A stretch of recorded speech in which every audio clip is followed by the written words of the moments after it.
জাতির কাছে বলতে চাই, ওসমানের জন্য মায়া কান্না করে লাভ নাই। তার আমল সে নিয়ে চলে গেছে, লক্ষ লক্ষ মানুষের দোয়া পাইছে। এখন আমাদের যেটা দায়িত্ব, সে বারবার বলেছে যে আমার হত্যাকারীদের বিচার করতে হবে। আমি যদি হত্যা হয়ে যায়, একটাই আবদার, একটা সুষ্ঠু বিচার করে দেখায়েন। আবেগের বক্তব্য দিচ্ছেন, তোমাকে বিদায় দিতে আসি না, এই সকল কথা অন্য লোকেরা বলবে, আমি বলবো, সাধারণ লোক বলবে, রাষ্ট্রের দায়িত্বে যে থাকবে তে দীপ্ত কণ্ঠে বলবে তোমার বিচার করব, তোমার আসামিদেরকে ধরে দৃষ্টান্তমূলক শাস্তি দেব, এতদিনের আলটিমেটাম দিলাম, চেষ্টা করব। এটা হবে রাষ্ট্রের প্রধানের বক্তব্য। রাষ্ট্রের প্রধান কোনো আবেগ দিবে না, ঠিক কিনা? ভুয়া আবেগ আমরা শুনতে চাই না। ওসমানের কথা ভুলে গেলেন? গতকালকে চলে গেল ওসমান, না? কি করছে ভাই? কত লোক তো 100 বছর বাঁচলো, কত লোক 50 বছর রাজনীতি করে ফাটায় ফেললো, এমপি হলো, মন্ত্রী হলো, হেন কিছু হলো না।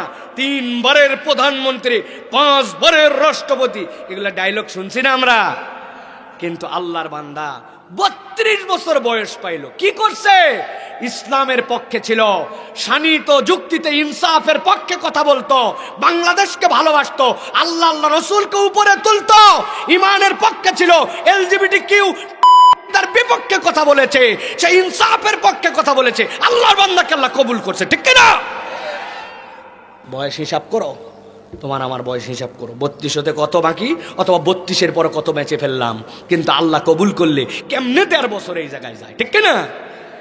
এক জুমার দিনে আক্রান্ত হয়ে আল্লাহ 7 দিন কেন রাখলেন? অনেক ভাবলাম, তৎক্ষণাৎ তো মরতে পারতো। ইয়াংরা চিনত, অনেক মুরব্বীরা চিনত না। আল্লাহ 7 দিনে সব মুরব্বী পর্যন্ত পৌঁছাইতে থাকে। হাই হাই, এই ছেলে বলে কিরে, এই ছেলে বলে কিরে, যা বলে তাই তো আগুন, যা বলে তাই তো বারুদ, ঠিক কিনা? আমি আপনাদের কাছে বলতে চাই, জাতির কাছে বলতে চাই, ওসমানের জন্য মায়া কান্না করে লাভ নাই। তার আমল সে নিয়ে চলে গেছে, লক্ষ লক্ষ মানুষের দোয়া পাইছে। এখন আমাদের যেটা দায়িত্ব, সে বারবার বলেছে যে আমার হত্যাকারীদের বিচার করতে হবে। আমি যদি হত্যা হয়ে যায়, একটাই আবদার, একটা সুষ্ঠু বিচার করে দেখায়েন।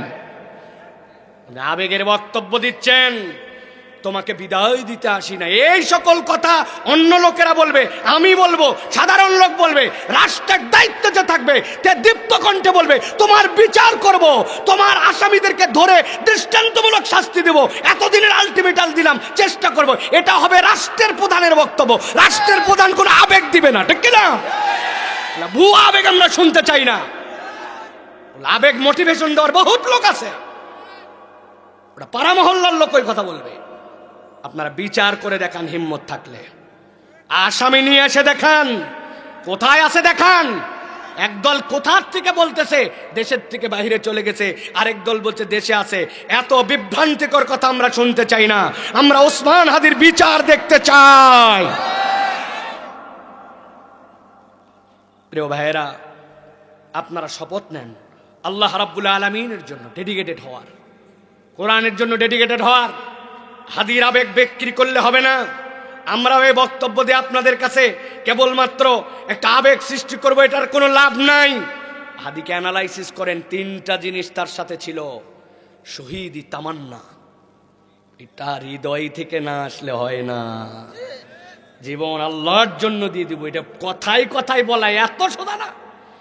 2 নম্বর যুক্তিগুলা দেখেন, শানিত যুক্তি, তুখার মেধা, তার প্রয়োগ।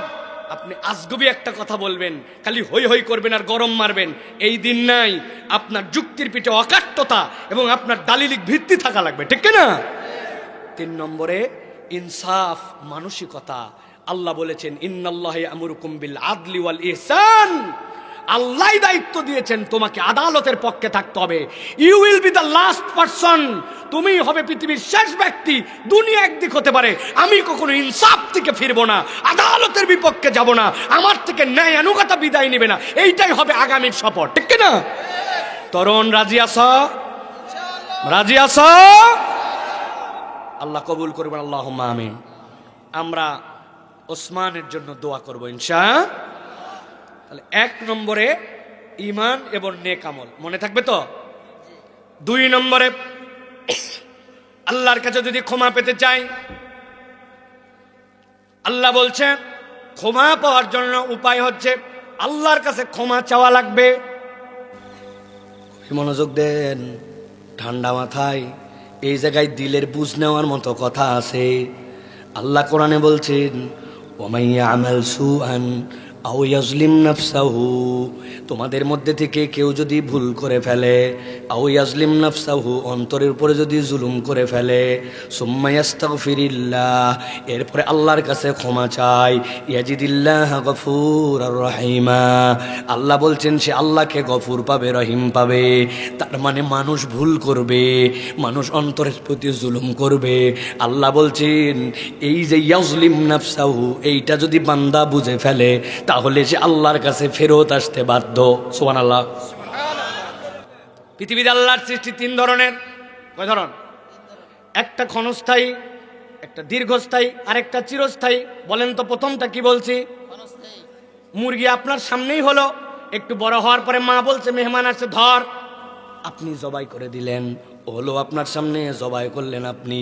তাহলে সৃষ্টি আল্লাহর কিন্তু ক্ষণস্থায়ী। আপনি দেখছেন পেঁপে গাছটা বাড়িতে পেঁপে দেওয়ার পরে মরে গেল, কলা হওয়ার পরে ওই কলা কেটে দিয়ে ভিতরের ঘুঙুর বাইর করে পর্যন্ত খাইয়ে ফেললাম, হলেও আমার সামনে, চলেও গেল আমার সামনে, ক্ষণস্থায়ী, ঠিক কিনা?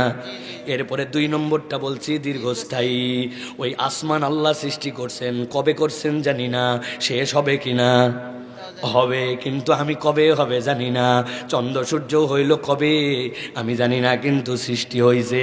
কিন্তু এটা যে শেষ হবে, কাল্লাহিনিল মানফুস, এইটা যে তুলার মতো উড়বে, এইটাও সত্য, ঠিক কিনা? তিন নম্বরে একটা সৃষ্টি হচ্ছে চিরস্থায়ী সৃষ্টি। কি সেইটা? আল্লাহ বলছেন নবী আপনি জানায় রাখেন, আলমে আরওয়াতে ওদেরকে আমি ডাক দিয়েছিলাম, সৃষ্টি করার পরে সবগুলাকে একসাথে একটা পিপিলিকার হালত, ওই রকম হালত হাদিসের মধ্যে যেটা আসছে ওখানে ছিল।